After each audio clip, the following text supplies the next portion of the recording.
Today is January 28th. 2 years ago today, Jakey, our son, our 21-year-old son, passed away. So why am I giving a talk today? Why not yesterday? Why not tomorrow? Half hour ago, I said to Jeff, am I really doing this? Why am I really doing this? Well, I want to tell you, just 2 years ago, around this time, we were at a service. We went to a service because we were mourning the loss of our son. And there happened to be a family there at the same time. And this family was having a moment like no other. They were enjoying a real celebration. So I looked at this mother and she looked at me. And in my grief, I felt her joy. And in her joyous moments, she felt my grief. So that just got me thinking that all of us, we have to remember that someone's best day is someone's worst day, and someone's saddest day and moment is someone else's joyful. And I think if we can remember that all the time, we'll forever be grounded. You know, I was supposed to give a TED talk, a TEDx talk. And it was supposed to be in December, and it got canceled because of COVID, as everything else got canceled because of COVID. And it was off my radar until I got a call from my friend Sam. Now, Sam is in his 90s. And the call went something like this. Hi, Ellen, it's Sam. Oh, Sam, it's so nice to hear from you. And he said, I know you're coming close to the anniversary of Jake's passing. And I went, I know, I'm actually dreading it. And he said, well, you know what? You're going to give a talk that day. And I went, what? A talk that day on a day that I know is just going to be extreme sadness. And he said, well, that's exactly why you're going to give that talk. So let me take you back to how we met Sam, because meeting him was such a beautiful way how we met him. We were having dinner and we were in a restaurant, and it was our family. Jeff was there, my parents were there, Debbie was there, Ben, and of course, Jacob. Jacob couldn't walk or talk or see or move. And we were his eyes and we were his everything. So whenever we were out, we were always holding his hand, or we were stroking his hair, or we were telling him exactly what was happening around him. Well, I guess Sam was watching, and we'd never met him before. And all of a sudden, I feel a kiss on my forehead. And I look up and he says, hi, I'm Sam. And I've been watching you, and I've been watching your family. And thank you so much for loving that boy the way you do. Well, I can tell you, Sam and I became pretty good buddies. And because of him, I'm doing this talk today. So I'm not going to tell you Jake's story today, because many of you tonight who are watching this know it already. And those of you who are meeting me for a first time, I've written 2 books about his life. His miraculous life. One is called Lessons from Jacob, and the other is called Without One Word Spoken. So today, I'm going to talk about loss and grief and carrying on life through loss and grief. And it may not be the funnest, most fun conversation we're ever going to have, but we all have to go through it. And yeah, it sucks, but we do. So that's what tonight is about. And I'll tell you first, before I even start, the lessons carry on even through death. So thank you, Jakey, for teaching me over and over and over again. So the first lesson, when your heart breaks, it actually grows. You know, anyone who knows me knows never lend anything to me, because I'm terrible at returning things. But that was a really good thing when it came to Jakey. Because doctors used to always say, doctors and therapists would say, Ellen, remember, Jake's on borrowed time. Well, we were told that Jake wouldn't live till 5, maybe 10. And he lived till 21. So I'm not great at returning things. But I had to return that one. And you know what? You can never be prepared for loss. Not a day, not 10 years, not 20 years, not 65 years. You're never prepared. And when he went up, we went down so low that we were broken. But you know what happens when you become broken and your heart breaks? You open up and you get to look at what is actually happening around you. I'm a doer, I'm a giver. I couldn't give, I couldn't do, but I did watch.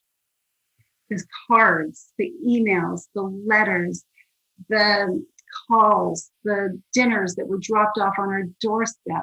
It was just so overwhelming, the kindness that surrounded us.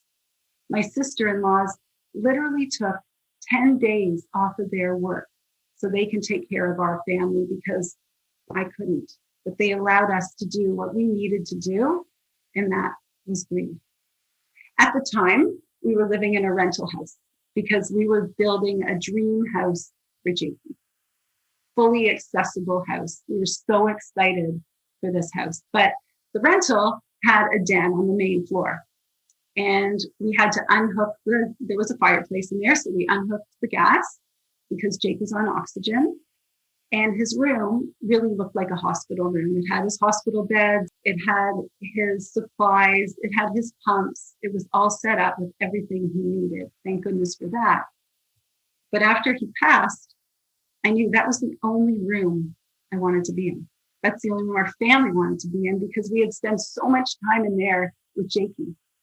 And we knew that people were going to be visiting during that time. And I must have said to my friends, Jake's dad's going to be a co-op. And all of a sudden, there was a knock at the door. And there were two movers there. And out went the hospital bed.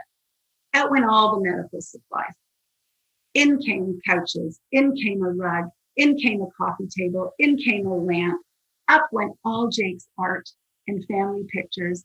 And that was the place where we could grieve. We were in Jake's room, which became Jake's lounge. So here I am today in the new house that we built for Jake. I thought I could do this. I'm in Jake's lounge. And that is a room where inspiration happens, where love happens, where true connection happens. Excuse me, I'm going to take a drink. I thought I could do it without a tear. Yes, I couldn't. But there's something else I learned at that time. And that is, if somebody is grieving, don't ask what you can do. Just do it. Because if you ask, you say, what can I do? How can I help? They are going to say nothing. I can guarantee it. Just do. It may be the wrong thing, but they'll know that your heart was in the right place. So just do. Something else I learned. Grief is just love disguised. The deeper your love, the deeper the grief, the greater the love. That's all there is to it. When we saw grief counselors, they said grief is like puddle jumping. You go from puddle to puddle to puddle. You don't know when they're coming. And some are close together, and some are far apart, and some are shallow, and some are deep. The trick is not to run away from the puddles because they will come back with a vengeance. The trick is to let yourself sink. Go into that puddle because you will make it out. And eventually you start to embrace those puddles. You start to look forward to those puddles because that pain comes back. And when you think that pain, that deep, excruciating pain is love, it changes it. It changes it to gratitude. And boy, am I lucky to have had that kind of love in my life. Okay, something else I learned. The relationship isn't over. It just changed. For months after Jake passed, I was looking for signs. Everywhere we went, I was like, Jakey, are you going to speak to me today? Where are you? I was looking at birds. Didn't see any. I was looking. And finally, we were on a walk one day, and I started to cry. And I said to Ben, there's no signs. And he looked at me and he said, Mom, you're looking too hard. Jake's going to find you. Every year on Jacob's birthday, we used to bring in an ice cream truck. Jake couldn't come to places, so we used to bring people to him. And every single birthday, May 17th, we would have an ice cream truck at about 7:30 arrive at our house. And the cousins came, our family members came, the neighbors came, our friends came, and we all celebrated Jake's birthday. He didn't eat ice cream, but he loved that everyone was around him. So the first May 17th, after Jake had passed, Ben and I were packing up the car to go up to the cottage for the long weekend. Talk about a deep puddle. We were deep. We were so sad. And then we heard a noise, one that we were very familiar with. It was the sound of an ice cream truck. And it stopped right at our driveway. We looked at each other and we looked at the ice cream truck. And the man said, "Hey guys, do you want an ice cream?" Oh, of course we went for ice cream. And I asked him, said, "What made you come here today? This street doesn't even go anywhere. Is this your regular route?" And he said, "No, just something made me turn down here today." So that first birthday, without him, he showed up. Another thing I learned was to throw kindness into the world, especially when you were low. I run a program in schools. It's called Project Give Back. And it's all about embracing kindness and encouraging kids to have empathy, compassion, and understanding for each other and the world. So 2 weeks after Jake had passed, I went to one of my classes. And these kids came running to me, literally and emotionally, almost knocked me over. And then we got into a huddle. And I said to them, Jake had passed. And you know what, guys? Jake was trapped in his body. And finally, he is free. And it's our job now to follow him. And he's moving fast. We have a lot of work to do. And then one little girl looked at me and she whispered in my ear and she said, "Ellen, you're going to see Jake again one day." An 11-year-old girl said this to me. She changed my outlook on grief because she got me thinking. She said, wow, Jacob went where only the kindness souls go. If I'm ever going to see him again, I have a lot of work to do. So I started thinking about Jake's rules and how he lived his life. And he followed 4 of them every single day. The first one was he was so positive. Regardless of what life threw at him, and believe me, there was a lot. He had a hard life, a lot of love, but a lot of pain. And he managed to smile. Whenever he could, he would smile. Even his last week of life, he got the giggles when they were watching a Leaf game with Jeff and Ben. Even his last day of life, the doctors told us that he would never open his eyes again. And he did. The next thing that he followed, the next rule, he was always appreciative of everyone and everything around him. It was amazing. And it wasn't the big things in life. It was the little things. It was a kiss on a cheek. It was just that, watching a game with Jeff and Ben. It was going for a walk. It was listening to a favorite song. It was swimming in the water. It was being held. All those things meant everything to Jake. He also accepted everyone for who they were. He didn't care what you looked like. He didn't care where you were from. He didn't care how much money you had or what you did. He loved you if you were kind. He felt you. And if he loved you, boy, did you feel him. He had a lot of really special friends, really meaningful friends, and the best friendships. And he lived in the moment. He wasn't worried about what was happening before or what was about to happen. He lived here and now and allowed you, when you were with him, to be there with him in that moment. It was amazing. I don't know anyone else who can do that. You know, I think if we all lived in the moment the way Jake did, like you could take his years and he lived those 21 years, it would be 120 years because no one else I know lives like that. But I'm trying so hard to live the way Jake did. So maybe, just maybe, I'll get to see him again one day.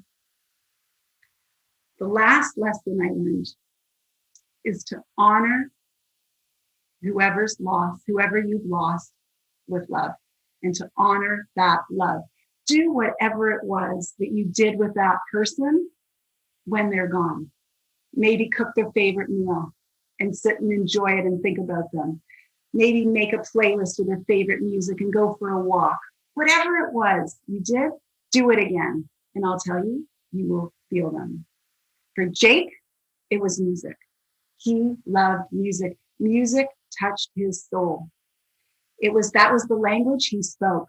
And because of that, he had so many very talented friends who would often come to our house every single Sunday for years, his whole life. It was like a revolving door on Sundays. Music and our house came to life. And when he died, so did the music. Until I got a call from one of our musical friends, Taylor. And Taylor said, Ellen, I miss our jams. So we got a lot of them together and we came to this house, Jake's new house, and we had our first music session and it was awesome. And then COVID hit. And you know what we did? We took those jams online. And every Sunday for the last 47 Sundays at 4:00, we've been having Jake's Jams. This community of all ages, all stages, and all abilities. And we're to come together for one thing, and that love is music. When there's music, there's love. When there's love, there's hope. And when there's hope, well, there's just about everything. This group and Jakey inspired me to do something I've never done before. I wrote a song, and it's to Jake. It was released today on iTunes. I can't believe there's a song on iTunes that I wrote. That's crazy. I'm not a singer. I'm not a songwriter, but I did it. And we're going to share it with you for the first time tonight. So here it is, your voice.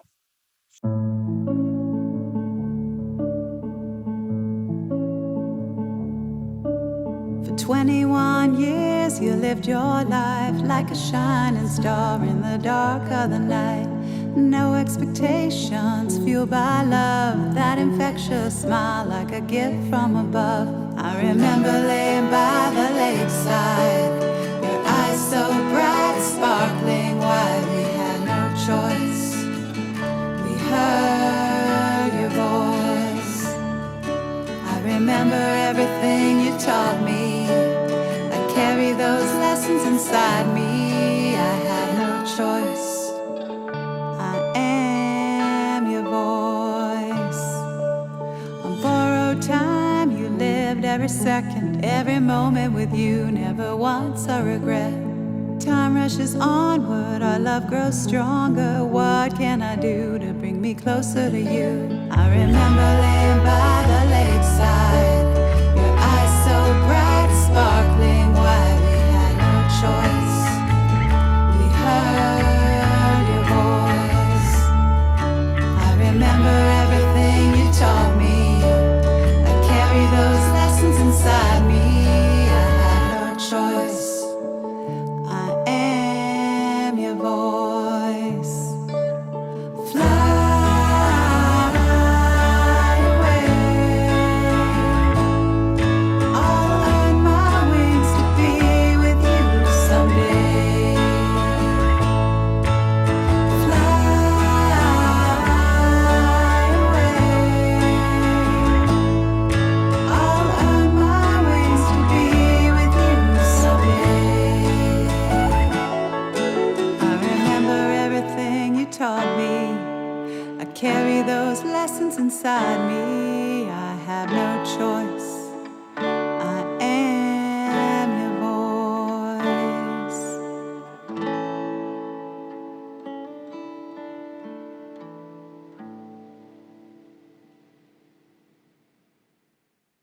So my grandfather had a way with words.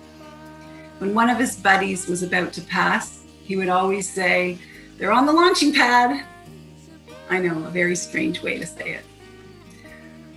But it got me thinking, and you know what? He was brilliant, because what he meant was mission accomplished, and they're off to their next mission.